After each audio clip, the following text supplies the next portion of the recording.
मोमो की ग्रैंडमा का एक शो चल रहा होता है जहाँ पर वो एक टीवी स्टार की सच्चाई के बारे में बता रही होती है और वो टीवी स्टार सभी चीजों के लिए मना कर देता है। तब एक पर्सन कहता है सेंटा ग्रेगोरिया को तो कुछ नहीं पता है, किसे विश्वास होगा कि इस छोटे से टीवी एक्टर के बच्ची और वाइफ है। इतना तो मैं ही बता सकता हूँ कि ये सच नहीं है। तो क्या तुम्हें लगता है कि हमें इस एपिसोड को टेलीकास्ट करना चाहिए? तो दूसरा पर्सन कहता है चिंता मत करो, और वैसे भी इस लोकल शो के लिए कोई कंप्लेंट नहीं करेगा। एक्सक्यूज मी मैम, आप पक्का सेंटा ग्रेगोरिया है ना? मैंने आपको पिछले दिन टीवी पर देखा था। तो क्या आपके पास सच में साइकिक पावर्स हैं? मुझे यही उतार दो। मुझे माफ कर दीजिएगा, मैं आपकी बेइज्जती नहीं करना चाहता था, बल्कि मैं तो बस आपकी पावर्स देखना चाहता था। अगर तुम मरना नहीं चाहते तो जल्दी से यहाँ से चले जाओ। तो यहाँ देखते हैं कानून के ऊपर टर्बो ग्रैनी हावी हो चुकी होती है और वो मोमो को पकड़ लेती है, और तभी टर्बो ग्रैनी पर हमला हो जाता है। मुझे तो लगा था कि ये एक और बेकार सी चीज घर लाई है, पर इस शायद ये एक ह्यूमन भी नहीं है। सच में मेरी ग्रैंड डॉटर मुझे बहुत प्रॉब्लम देती है। चलो अब हम शुरू करें। टर्बो ग्रैनी ग्रैंडमा पर हमला कर देती है, पर अचानक से वो जलने लगती है। ये तो सच में बहुत तेज है, पर शुक्र है सब कुछ वैसे ही हुआ जैसे मैंने सोचा था। मुझे पता था कि ये मेरे ब्लाइंड स्पॉट से मुझ पर हमला करेगी। और देखो अब ये मेरे बिछाए हुए जाल में फंस चुकी है। तो हम देखते हैं टर्बो ग्रैनी एक सर्कल में फंस चुकी होती है, और जैसे ही वो वहाँ से बाहर निकलने की कोशिश करने लगती है वैसे ही जलना स्टार्ट हो जाती है। अगर तुम वहाँ से बाहर निकली तो तुम जल जाओगी, क्योंकि वो एक एनर्जी बैरियर है। जब मैं इस सर्कल के अंदर लगी हुई कील पर हथौड़ा मारूंगी तो इस सर्कल के अंदर वाला हिस्सा बैरियर बन जाएगा, और अगर मैं सर्कल के बाहर वाली कील पर हैमर मारूंगी तो फिर बाहर वाला हिस्सा बैरियर बन जाएगा। तो मुझे इसलिए नहीं पकड़ पाई हो क्योंकि मुझे बैरियर ने प्रोटेक्ट कर रखा था। मैं तुम्हें खा जाऊंगी, और ये सोच रही थी बिल्कुल भी गलती मत करना कि तुम मुझे हमेशा के लिए कैद करके रख सकती हो। मैं यहाँ पर तुम्हें पकड़ने नहीं आई हूँ, बल्कि मैं तो तुम्हें यहाँ पर मारने आई हूँ। और उसे बैट से मारना स्टार्ट कर देती है। क्या हुआ? क्या तुम कुछ कर नहीं पा रही हो? तुम अपनी यहाँ पर स्पीड तो नहीं दिखा पा रही ना? मैं तुम्हें नहीं छोड़ूंगी बुरी औरत। एक बुरी औरत दूसरी औरत को बुला कह रही है। मुझे इससे बहुत गुस्सा आ रहा है। तब हम देखते हैं ग्रैंडमा टर्बो ग्रैनी के बैरियर सर्कल के आसपास एक और सर्कल बना देती है और उसे बैट से मारने लगती है। तब टर्बो ग्रैनी उसके बैट को पकड़कर कहती है अगर तुम मुझे जला दोगी तो जिस पर्सन को मैंने कर्ज किया है वो भी मेरे साथ मारा जाएगा। मैं उन सभी बेकार से लोगों को मार डालूंगी जो मेरी ग्रैंड डॉटर को धोखा दे रहे हैं, चाहे वो ह्यूमन ही क्यों ना हो। तब हम देखते हैं ग्रैंडमा ने जो नया सर्कल बनाया होता है वो उसे एक्टिवेट कर देती है और अंदर वाले सर्कल को मिटा देती है, जिससे कि बैरियर अंदर की तरफ शिफ्ट हो जाता है और टर्बो ग्रैनी जलना स्टार्ट कर देती है। तब यहाँ थोड़ी देर बाद मोमो को होश आ जाता है और वो ओकारण को ढूंढना स्टार्ट कर देती है। ग्रैंडमा, आप घर कब आई? क्या तुम थोड़ी देर चुप ही रह सकती? अभी मेरा फेवरेट प्रोग्राम चल रहा है, इससे मुझे कोई फर्क नहीं पड़ता। इस टाइम मुझे आपसे एक जरूरी बात करनी है। क्या तुम हॉन्टेड साइट पर गई थी? तब मोमो कहती है मैं नहीं, बल्कि मेरा दोस्त गया था, क्योंकि हम लोग उसके बारे में बात कर रहे थे और तब बस वो वापस चला गया। क्या आप मेरी बात सुन भी रही है? ये छोड़िए, क्या आपने एक लड़के को देखा है? अगर वो मेरे साथ नहीं है तो वो पक्का खतरे में होगा। अगर तुम उस इविल स्पिरिट की बात कर रही हो तो मैंने तो उसे मार दिया है। ये आप क्या कह रही है? आखिरकार वो इविल स्पिरिट दिखती कैसी थी? क्या उसने चश्मे पहन रखे थे? मुझे तो लगा था तुम्हें भूतों पर विश्वास ही नहीं है, और वैसे भी तुमने तो कहा था कि मैं एक फेक स्पिरिट मीडियम हूँ। क्या तुम अभी भी मुझसे नाराज हो बुरी औरत? जल्दी से मुझे जवाब दो, क्योंकि इससे बहुत बड़ी प्रॉब्लम हो सकती है। तब ग्रैंडमा कहती है रहने दो, मुझ पर विश्वास मत करो, क्योंकि यहाँ पर कोई भी इविल स्पिरिट नहीं है और मैं भी फेक हूँ। ग्रैंडमा, मुझे माफ कर दीजिए, मैं गलत थी। तो प्लीज मुझे आप बता दीजिए कि आखिरकार आपने उस इविल स्पिरिट के साथ किया क्या? जाओ बाहर जाकर बाहर वाला मंदिर देखो। तब मोमो कहती है ए बुढ़िया, अगर कल को कुछ भी हुआ होगा तो मैं तुम्हें नहीं छोड़ूंगी। तब मोमो मंदिर की तरफ भागने लगती है और सोचती है वो बस मुझसे दोस्ती करना चाहता था और ये मेरी गलती थी कि मैंने उसे उस जगह भेजा। मुझे माफ कर दो कारण। तब हम देखते हैं मंदिर के अंदर कारण बहुत मजे से खाना खा रहा होता है। मोमो, शुक्र है तुम ठीक हो, मुझे तो लगा था मैंने तुम्हें मार ही दिया है। तब मोमो मंदिर का दरवाजा बंद कर देती है और कहती है बेवकूफ इंसान, तुम अभी भी जिंदा हो? आखिरकार तुम्हारा इससे मतलब क्या है? मुझे माफ कर दो कि मैं जिंदा हूँ। आखिरकार तुम्हारे मॉन्स्टर फ्रेंड कब वैसे बन गए? चिंता मत करो, उसका कर्स अंदर एक्टिवेट नहीं होगा, और जैसे ही वो बाहर निकलेगा वैसे ही उसका कर्स एक्टिवेट हो जाएगा। तब मोमो कहती है आपने तो कहा था कि आपने उसे मार दिया है, आप तो सच में बहुत झूठी है। तुम्हें इसकी बड़ी चिंता हो रही थी, कहीं तुम्हारा क्रश तो नहीं है? ऐसा कुछ नहीं है, और वैसे भी टर्बो ग्रैनी ने इसका बनाना छीन लिया है, और हमें पता चला है कि जब तक इसका बनाना इसे मिल नहीं जाता तब तक ये कर्स भी नहीं टूटने वाला। और वैसे भी ये सब कुछ मेरी वजह से हुआ है, तो इसलिए मैं इसकी मदद करना चाहती हूँ। मुझे समझ में आ गया है कि तुम इसे पसंद करती हो, मैंने ऐसा कुछ नहीं कहा। और हाँ, मैं आपको बता दूं कि मैं अब साइकिक पावर्स को यूज कर सकती हूँ। मैं यूएफओ देखने के लिए एक जगह पर गई थी, और तब वहाँ की प्रॉब्लम्स की वजह से मैंने अपनी साइकिक पावर्स को एक्टिवेट कर लिया। यूएफओ जैसी कोई चीज नहीं होती। मैं समझ रही हूँ कि आपको कैसा फील हो रहा है, क्योंकि कल तक तो मैं भी एलियंस पर विश्वास नहीं करती थी, और ये सच है कि अब मैं साइकिक पावर्स को यूज कर सकती हूँ। और तब चीजें काफी बिगड़ जाती हैं जब मैं कानून के कर्ज को कंट्रोल नहीं कर पाती। मुझे इस चीज पर विश्वास है कि साइकिक पावर्स होती है, पर तुम लोगों ने एक पागल मॉन्स्टर के साथ पंगा ले लिया है। बहुत टाइम पहले सभी लोग उसे 100 किलोमीटर पर आवर ग्रैनी कहते थे और उसने पूरी कंट्री में तबाही मचा रखी थी। मैंने कुछ टाइम पहले सुना था कि एक बहुत खतरनाक मॉन्स्टर ने उस टनल में अपना डेरा जमा रखा था, जिस वजह से मैं वहाँ पर चेक करने गई थी। वो जगह सच में बहुत ज्यादा खतरनाक थी और मुझे इतनी स्ट्रॉन्ग एनर्जी महसूस हो रही थी कि मैं तो अंदर कदम ही नहीं रख पाई। क्या तुमने बाउंस स्पिरिट्स के बारे में सुना है? ये वो घोस्ट होते हैं जो कि किसी स्ट्रॉन्ग अटैचमेंट के कारण उसी जगह पर रहते हैं और वो उस जगह पर इनविंसिबल होते हैं। कोई भी स्पिरिट मीडियम उन बाउंस स्पिरिट से डायरेक्ट फाइट नहीं करता है। उस चैनल में मुझे महसूस हुआ था कि वहाँ पर एक बाउंस स्पिरिट है और उसका मतलब ये है कि टर्बो ग्रैनी और वो बाउंस स्पिरिट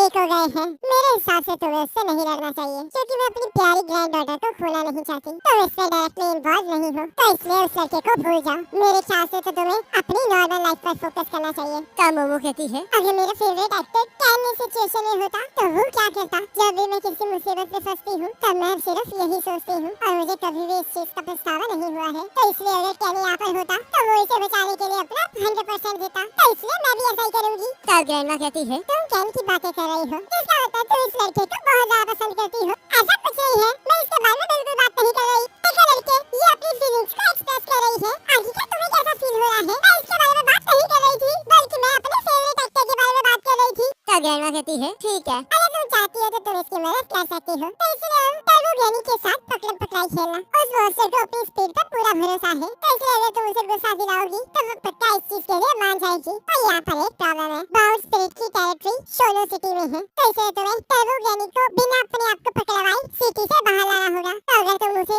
उसकी टेरिटरी से बाहर निकाल लाओगे तो वो कमजोर हो जाएगी, जिससे कि तुम भी उसे हरा पाओगे। जरा मेरी बातों को ध्यान से देखिए। क्या आपको सच में लगता है कि मैं टर्बो ग्रैनी से पकड़म पकड़ाई में जीत पाऊंगी? और मुझे ये बताइए, क्या आप अपने बैरियर के साथ कुछ नहीं कर सकते, जैसे कि आप इसे टर्बो लगा दें? तब ग्रैंडमा कहती है, ऐसा कुछ नहीं हो सकता और मैं तो तुम्हारी मदद बिल्कुल नहीं कर सकती। असल में अपनी बैरियर टेक्निक को तभी यूज कर सकती हूँ जब मैं इस लैंड के गॉड से उसकी पावर को फॉलो करती हूँ। तो इसलिए मैं इस एबिलिटी को कामी को सिटी के बाहर यूज नहीं कर सकती। तब मोमो कहती है, मुझे नहीं लगा था कि हमारी पावर टेरिटरी पर डिपेंड करती है। तब ग्रैंडमा कहती है, हर जमीन का एक गॉड होता है, बस मैटर ये करता है कि तुम घर पर हो या फिर उससे दूर। और वैसे भी टर्बो ग्रैनी को हराने का यही एक तरीका है, तो इसलिए अपनी ट्रेनिंग को स्टार्ट कर दो ताकि तुम टर्बो ग्रैनी से तेज भाग सको। क्या सीरियसली है? चाहे मैं अपनी पूरी ताकत भी क्यों न लगा दूं, तब भी ये पॉसिबल नहीं हो सकता। मैं तुम्हारी बात नहीं कर रही हूँ, बल्कि इस लड़के की बात कर रही हूँ। तब मोमो कहती है, पर ओकायन भी भाग नहीं पाएगा क्योंकि उसके पास तो स्टैमिना ही नहीं है, तो हर समय इसके कर्स को कंट्रोल भी करना है। तब ग्रैंडमा कहती है, तो फिर तुम मोमो को अपनी पीठ पर बिठा कर भागोगे।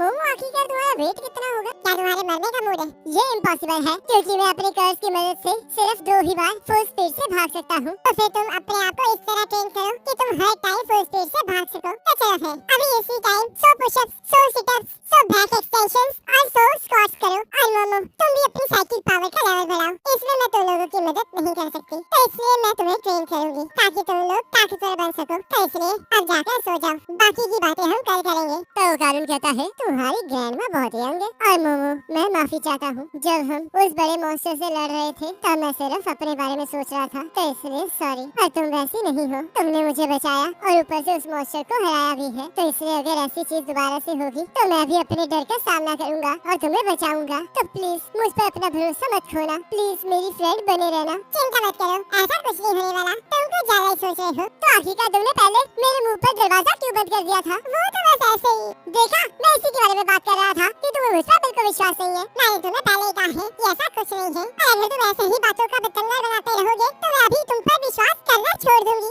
मुझे माफ कर दो मोमो, तुम जब लड़ते हो तब तुम बहुत कूल लगते हो, पर तुम इतने अनाड़ी हो कि आखिर में तो मुझे तुम्हें बचाना पड़ेगा। तो चलो अब यहाँ पर सो जाओ, मैं तुम्हारे लिए यहाँ पर गद्दे का इंतजाम करती हूँ। तो हम यहाँ देखते हैं, ग्रैंडमा ने जिस एक्टर के बारे में सबको बताया होता है उसकी असलियत सबके सामने आ चुकी होती है और उनका हर एक शब्द सही होता है। तो हम यहाँ देखते हैं, अगले दिन सुबह सुबह और कारून को बाथरूम जाना होता है। तब ग्रैंडमा कहती है, आखिर तुम यहाँ पर करके आए हो, जाओ जाकर करके आओ। और यहाँ पर एक सीरियस प्रॉब्लम है कि अगर ये बाथरूम का दरवाजा बंद करके बैठ जाएगा तो इसका कर्स एक्टिवेट हो जाएगा, जिसका मतलब मुझे इसे हटते हुए देखना पड़ेगा। तो फिर देख लो। तब वो कहती है, मैं ऐसा बिल्कुल नहीं करने वाली। तो कारून भी इस चीज के लिए मना करने लगता है और हम देखते हैं मोमो का ध्यान भटक जाने की वजह से और कारून का आधा शरीर टर्बो ग्रैनी में कन्वर्ट हो जाता है। चलो मुझे ये बताओ कि आखिरकार तुम इसके कर्स को कंट्रोल कैसे करती हो? तब मोमो कहती है, मुझे इसके आसपास एक ऑरा दिखाई देता है और जब मैं उस ऑरा को टाइटली पकड़ लेती हूँ तब वो छोटा हो जाता है, जिससे कि मैं ओकारुन के कर्ज को कंट्रोल कर पाती हूँ। हर चीज के अंदर ऑरा होता है और हर ऑरे का एक कलर होता है,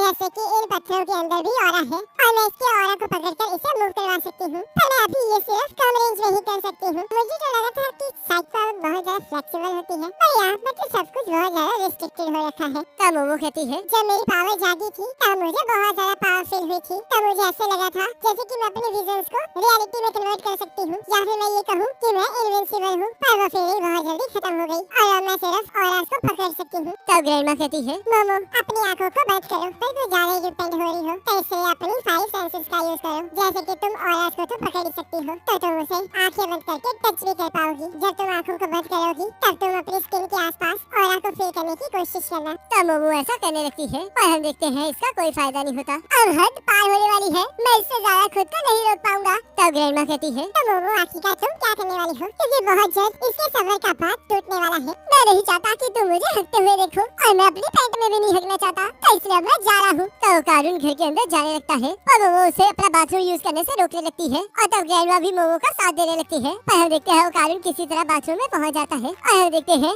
मोमो को उसे देखना पड़ता है। तो ओकारुन कहता है, मैंने बहुत पहले ख्वाहिश की थी कि मेरे साथ कुछ अलग सा हो, जैसे कि मुझे एलियन किडनैप कर ले। पर जो चीज अब हो रही है ये तो और भी ज्यादा खतरनाक है। मैं जल्द से जल्द इस घर से छुटकारा चाहता हूँ। मोमो तुमने कहा था ना कि जब तुम्हारी साइकिक पावर एक्टिवेट हुई थी तब तुम्हें फील हुआ था कि तुम इनविंसिबल हो। वो पक्का तुम्हारे अंदर की एबिलिटी होगी और लगता है अब वो एबिलिटी कहीं फील हो गई है, तो अब तुम्हें ट्रेनिंग करके धीरे धीरे उसे बाहर लाना होगा और किसी को भी नहीं पता कि इसमें कितना टाइम लगेगा। पर कोई बात नहीं, क्योंकि उस लड़की को भी मसल बनाने में बहुत ज्यादा टाइम लगेगा। तो तुम लोग मुझे ऐसे ही देखते रहोगे। तभी मोमो देखती है कि बाथरूम में टर्बो ग्रैनी आ चुकी होती है और वो इसके बारे में ग्रैंडमा को बताने लगती है, पर उसके आसपास सब कुछ रुक जाता है। तब मोमो कहती है, आखिरकार तुमने मेरी ग्रैंडमा के साथ किया क्या है? तब टर्बो ग्रैनी कहती है, चिंता मत करो, मैं उसे ये ऑप्शन दूंगी कि उसे हार्ट अटैक से मरना है या फिर ब्रेन डेड होना है। मेरा कर्ज इस लड़के के थ्रू फैल रहा है और जिसे भी ये एक बार देख लेता है मैं उसे आराम से मार सकती हूँ। तुम जितना सोच रही हो मैं उतनी अच्छी नहीं हूँ, इसलिए मैं तुम्हें टाइम बिल्कुल नहीं दूंगी। आज रात टनल के अंदर आ जाओ, नहीं तो मैं इस लड़के की मदद से अपने आसपास के सभी लोगों को मार दूंगी। तब टर्बो ग्रैनी वहाँ से चली जाती है और हम देखते हैं ओकारुन और ग्रैंडमा के नाक और कान से खून निकल रहा होता है। मोमो जल्दी बताओ आखिरकार यहाँ पर हुआ क्या है? तब हम देखते हैं रात को ओकारुन और मोमो तैयार हो जाते हैं। क्या हमें सच में इसे पहनना होगा? ये कपड़े तुम्हें एविल स्पिरिट से बचाएंगे, तो इसलिए इन्हें पहन कर रखना और अगर तुम इसे उतार दोगे तो तुम जल्दी ही मर जाओगे। मुझे पता है, पर चाहे हम जैसे मर्जी दिखते हो पर हमने एक बार एलियंस को जरूर हराया है। तब ग्रैंडमा कहती है, आए मत बनो, एलियंस एग्जिस्ट नहीं करते हैं, तो हमेशा से ऐसी ही थी, हमेशा घर पर प्रॉब्लम लाती थी। तुम बचपन से ही मेरी बातों को नहीं सुनती थी। अब इस बुरी औरत की चुगली मेरे कानों में दर्द पैदा कर रही है। चलो ओकारुन यहाँ से चलते हैं। तब ग्रैंडमा मोमो को गले लगा लेती है और उसे मरने से मना करती है। तब ग्रैंडमा सोचती है, प्लीज मैं प्रे करती हूँ कि इन्हें बचाए रखना। तब मोमो और ओकारुन ट्रेन पर चढ़ जाते हैं। मैं उस टर्बो ग्रैनी को नहीं छोड़ूंगी, वो मेरी ग्रैंडमा को हर्ट करना चाहती है।